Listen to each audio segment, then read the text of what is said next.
Let's make a back-to-school project using Design Space on the iPad. Here's the list of material that you will need to create this project.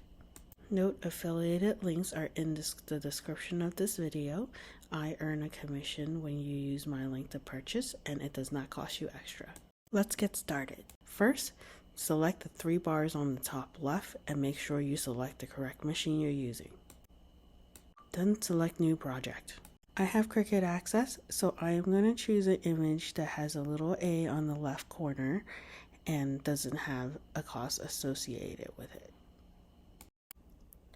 I like this unicorn, so I am going to select this unicorn and select Insert.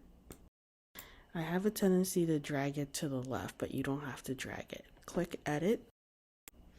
Look at the lock.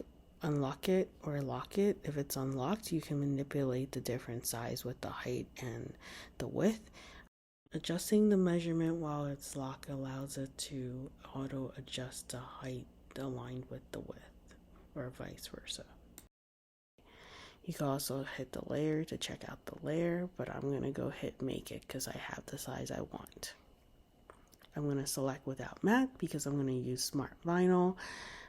Because there's extra space, I'm going to duplicate this and make it into 3.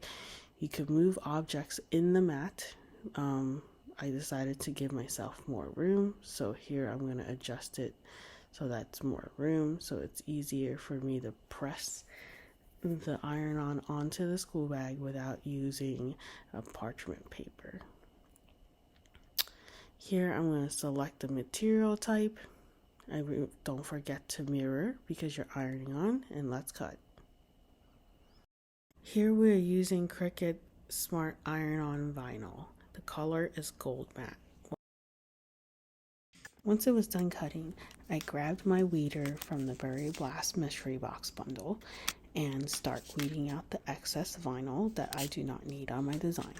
As I'm weeding, I'm heating up my Easy Press so I could press. Here I am going to speed up the video so you can see the whole process in quick play. This blank was from Dollar Tree, so if you're not familiar with the material, it's always best to grab more than one in case you mess up. Since this is the first time I'm pressing this, I am pressing it in sections and I'm pressing it 10 seconds at a time to ensure I do not burn this material. And here it is, the finished bag for your toddler stuffed animal for daycare. Affiliated links are linked in the description below. Remember to give me a like. Thank you.